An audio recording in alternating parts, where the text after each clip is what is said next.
എനിക്ക് ജീവനുണ്ടെങ്കിൽ ഇഷ്ടമില്ലാത്ത ഈ കല്യാണത്തിലേക്ക് എന്റെ ചേച്ചിയെ തള്ളിവിടാൻ ഞാൻ സമ്മതിക്കില്ല. എനിക്ക് വാശിയുണ്ട്. എന്ത് കൊടൂര റിസ്ക് എടുത്തിട്ടാണെങ്കിലും ഈ കല്യാണം ഞാൻ മുടക്കും. എന്നിട്ടേ ഞാൻ അടങ്ങും. അതച്ഛ ഒരക്ഷരം മിണ്ടി പോരുത്. ഈ വിവാഹം അമൃതേച്ചിയുടെ ഇഷ്ടവും സമ്മതവും ഇല്ലാതെയാണോ നടത്തുന്നത്?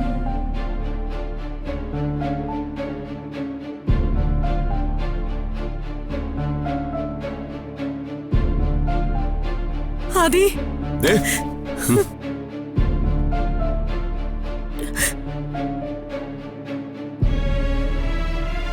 അമ്മേ,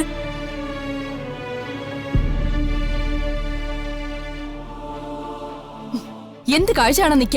ഇങ്ങോട്ട് വാ മനുഷ്യ, വാ വാ മോളെ, അമ്മേ, വാ.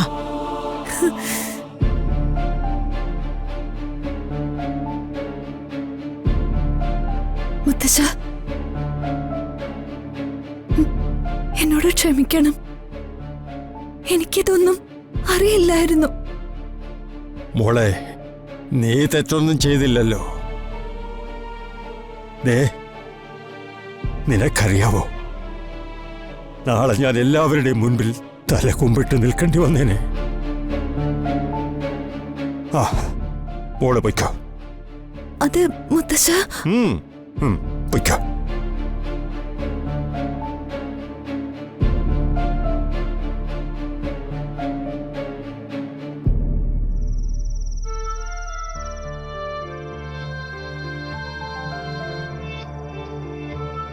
കിട്ടുന്നില്ലേ അമ്മേ?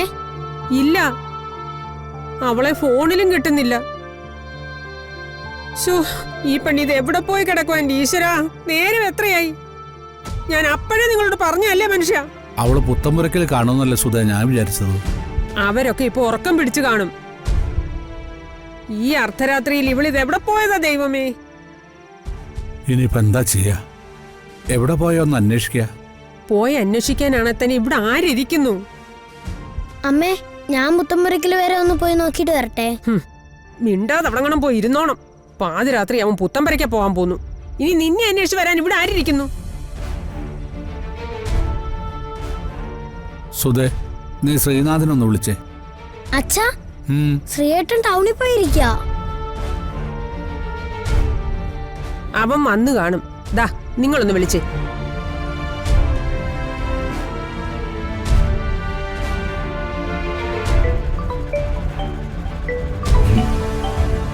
ആ, ചെറിയച്ച ഉറങ്ങിയില്ലേ? മോനെ, മോൻ എവിടെയാ? കല്യാണ നിശ്ചയത്തിനുള്ള സാധനങ്ങൾ വാങ്ങാൻ പോയതാ.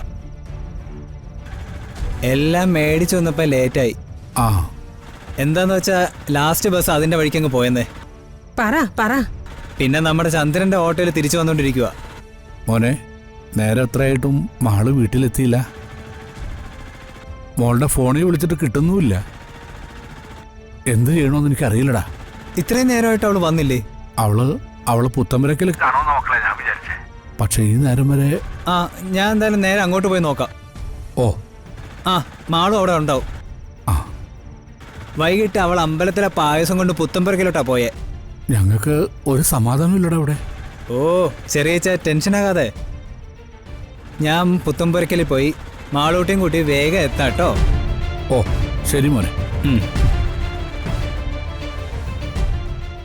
അവള് വൈകിട്ട് പുത്തമ്പരക്കലേക്ക് പോയിന്നാ പറഞ്ഞേ. അവനിപ്പോ എത്തും. അവൻ പോയി നോക്കാന്ന് പറഞ്ഞു.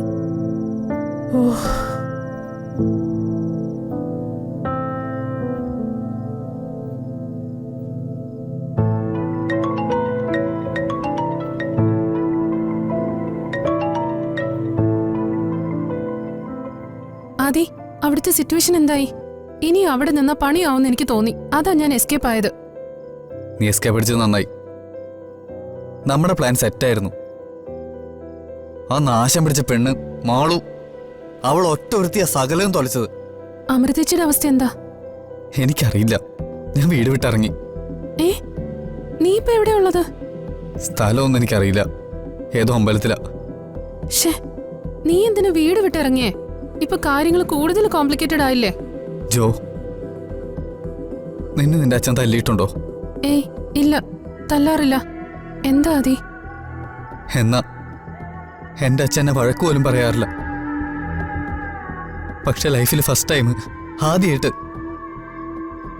ഇന്ന് അച്ഛൻ എന്നെ തല്ലി. എനിക്ക് മുത്തശ്ശനെ എതിർത്ത് സംസാരിക്കേണ്ടി വന്നു. അച്ഛനെ സഹിക്കാൻ പറ്റില്ലല്ലോ, അതുകൊണ്ട് എന്നെ തല്ലി. ആദി, സാരമില്ല, തല്ലിയാലും കൊന്നാലും ഒന്നും ഞാൻ എൻ്റെ തീരുമാനത്തിൽ നിന്ന് പിന്നോട്ട് പോവില്ല. നീ നോയിക്കോ, എനിക്ക് ജീവനുണ്ടെങ്കിൽ ഇഷ്ടമില്ലാത്ത ഈ കല്യാണത്തിലേക്ക് എൻ്റെ ചേച്ചിയെ തള്ളിവിടാൻ ഞാൻ സമ്മതിക്കില്ല. എനിക്കും വാശിയുണ്ട്. എന്ത് കൊടൂര റിസ്ക് എടുത്തിട്ടാണെങ്കിലും ഈ കല്യാണം ഞാൻ മുടക്കും, എന്നിട്ടേ ഞാൻ അടങ്ങൂ.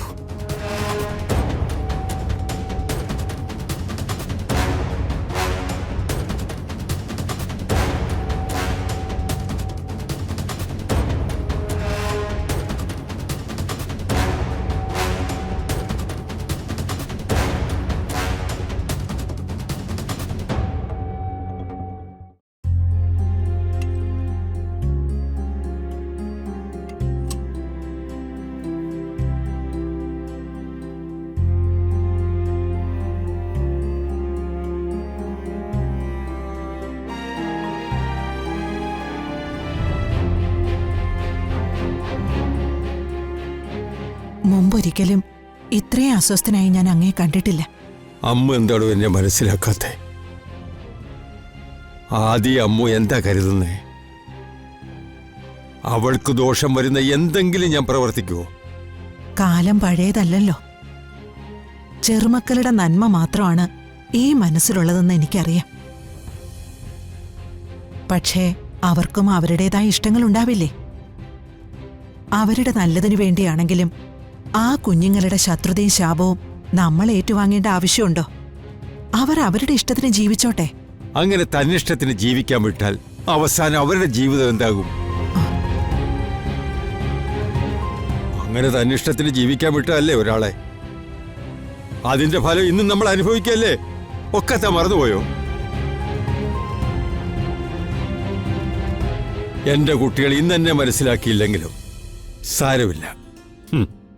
മൂത്തവർ ചൊല്ലും മുതുനെല്ലിക്ക ആദ്യം കഴിക്കും, പിന്നെ മധുരിക്കും.